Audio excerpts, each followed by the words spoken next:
योगस्थ कुरु कर्माणि संगम त्यक्त्वा धनंजय सिद्धा सिद्धयो समो भूत्वं समत्वं योगः उच्यते। अर्थात योग में रहकर ही अगर मनुष्य कर्म करे तो वो बहुत फ़ायदेमंद है साथियों। यही जीवन का सार है। साथियों, योग के इस नए सत्र में आप सभी का स्वागत है। साथियों, आज हम आपको कुछ पेट की कुछ व्याधियां हैं जिसके बारे में बताएंगे, जिसका नाम है पेट में गैस का होना। यह भी एक अत्यंत कष्टकारी समस्या है साथियों, जो कि आए दिन बढ़ती ही जा रही है। तो पहले आइए चर्चा करते हैं कि ये गैस बनने का मुख्य कारण क्या होता है। साथियों, जब भी हम भोजन करें तो भोजन को हमें सबसे पहले तो चबा चबा कर खाना चाहिए दोस्तों। जब तक रोटी का पानी ना बन जाए तब तक उसे बिल्कुल भी अंदर ना निगल लें। उसको बारीक तरह से उसे चबा लीजिए।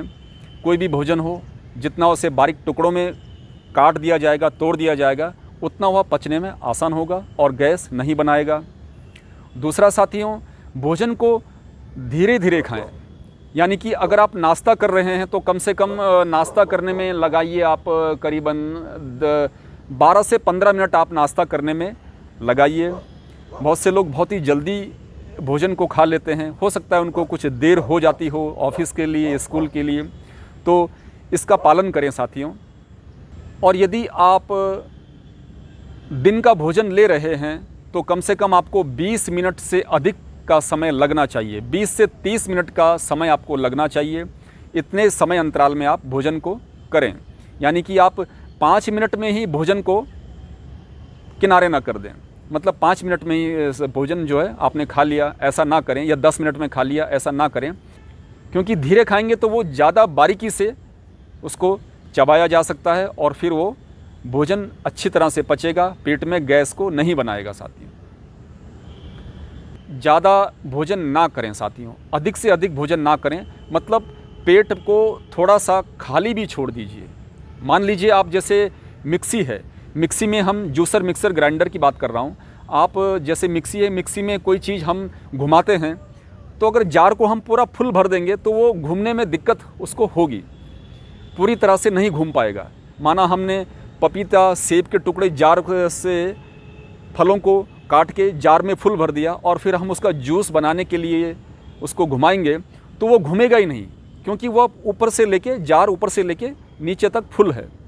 तो वो तभी घूमेगा जब जार आधा होगा, आधा वो खाली होगा तो और आधा फलों से भरा होगा, फिर वो घूम सकता है।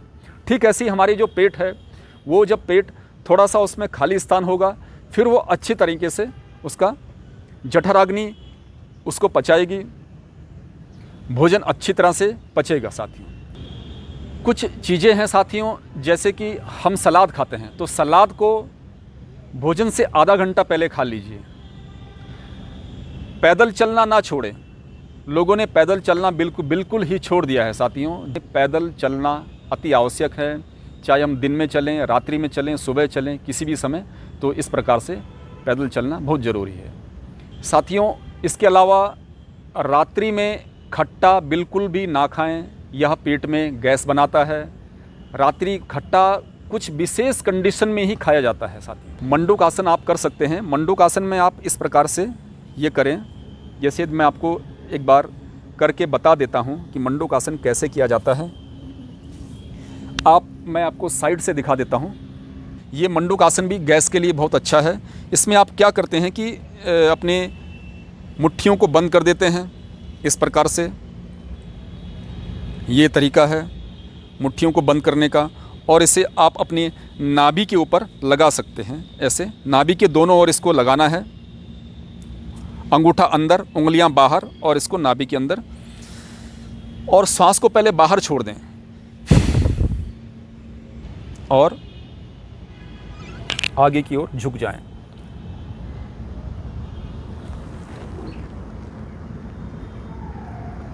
और आपको देखना सामने है दोस्तों।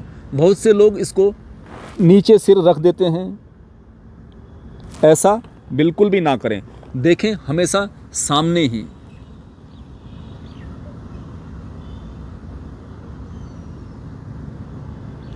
गर्दन तनी होनी चाहिए, आँखों में तनाव आ जाएगा। इससे आपकी आँखों के लिए भी यह अत्यंत लाभकारी है और पाचन के लिए तो है ही।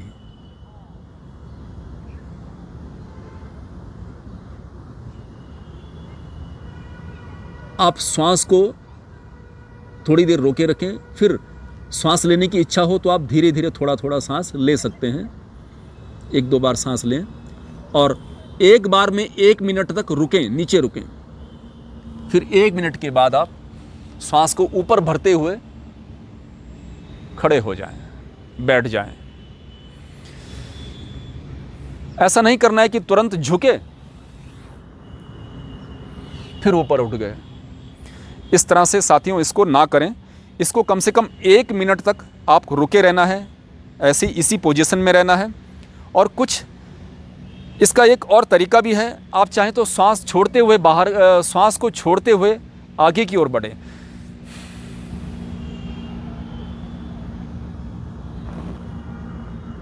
ऐसे सांस को छोड़ दिया,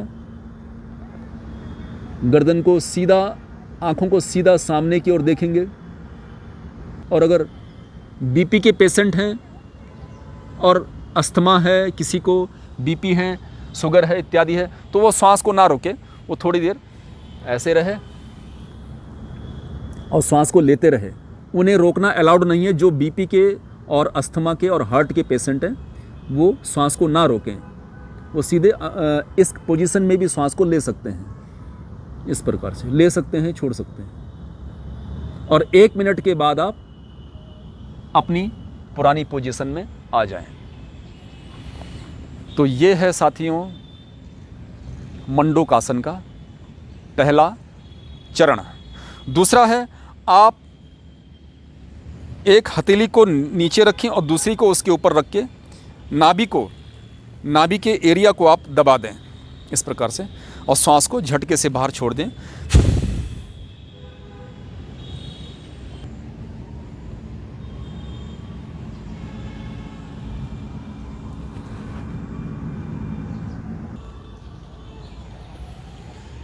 एक मिनट के बाद आप फिर अपनी पुरानी पोजीशन में आ जाएंगे।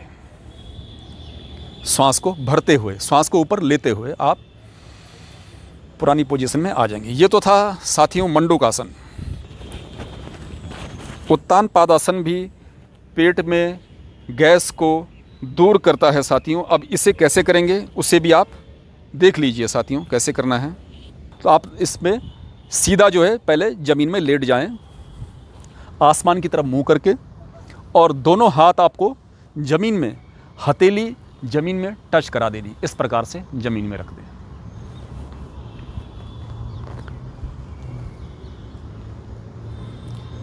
अब साथियों आपको श्वास को ऊपर लेते हुए, पैर के पंजे तने हुए, पहले आपको सिंगल एक पैर से करना है, फिर बाद में दोनों पैर से करना है।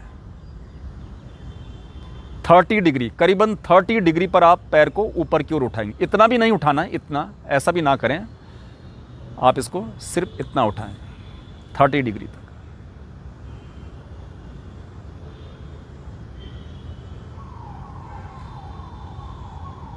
शुरुआत में आप इसे 30 सेकंड कर सकते हैं, या जिनमें थोड़ा सामर्थ्य ज़्यादा है वो उसे ज़्यादा करें। फिर आप श्वास भरते हुए नीचे आएंगे। जैसे 30 सेकंड है तो श्वास भरते हुए आप नीचे की ओर पैर को ले आएंगे। फिर आप अपना दाहिना पैर श्वास भरते हुए ऊपर लेते हुए जाएंगे इस प्रकार से 30 डिग्री पर। ज़्यादा ऊपर भी नहीं उठाना है, 30 डिग्री, और पैर के पंजे तने हुए इस प्रकार से। फिर श्वास को भरते हुए, श्वास को छोड़ते हुए नीचे आ जाएं।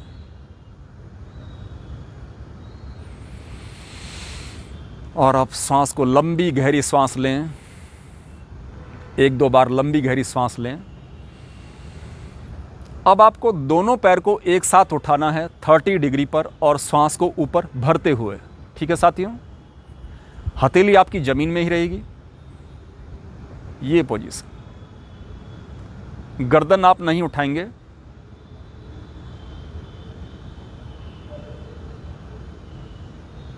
उत्तान पादासन मतलब उत मने ऊपर की ओर, तान मने तान देना, और पाद मने पैर, पैरों को ऊपर की ओर उठाना और तान देना उत्तान पादासन कहलाता है। इस प्रकार से आप 30 डिग्री पर उठाएंगे। साथियों, बहुत ज़बरदस्त आसन है। इसमें शरीर में कंपन होने लगता है, क्योंकि आदमी ज़्यादा देर तक रह नहीं पाता है इसमें। कम से कम स्टार्टिंग में 30 सेकंड आप इसको ऐसे ही रखेंगे और फिर श्वास को छोड़ते हुए नीचे पैर। जिनका अभ्यास कम है वो 15 सेकंड ही करें, 10 सेकंड ही करें, 15 सेकंड करें, 30 सेकंड करें, या उससे ज़्यादा अभ्यास ऐसे कर सकते हैं तो आप ज़्यादा भी कर सकते हैं पहले राउंड में। और सबसे पहले आप एक ही पैर से करें, बाएं पैर से, फिर दाहिने पैर से, और फिर बाद में जब अभ्यास हो जाएगा तो फिर आप कुछ दिनों बाद दोनों पैर से इसे करें। ये गैस के लिए रामबाण औषधि है। तो ये था। और जब कभी भी दोस्तों उठें तो आप सीधे ऐसे नहीं उठेंगे, ऐसे नहीं उठना है, ठीक है दोस्तों। कभी भी उठें बाईं करवट लेके उठें दोस्तों। ये आप ऐसे उठ सकते हैं।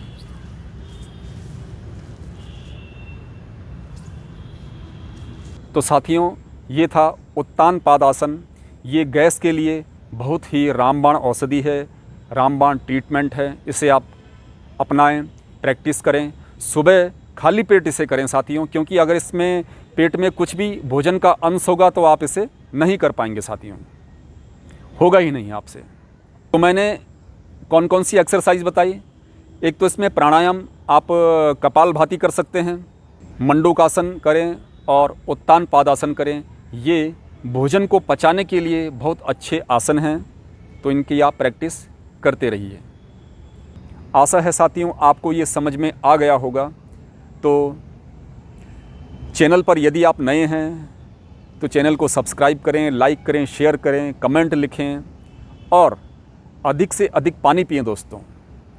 तो आज के लिए बस इतना ही। अगली बार हम फिर हाजिर होंगे एक नए योग प्राणायाम के साथ, योग विद्या के साथ। तब तक के लिए आप अपना ख्याल रखिए साथियों। नमस्कार।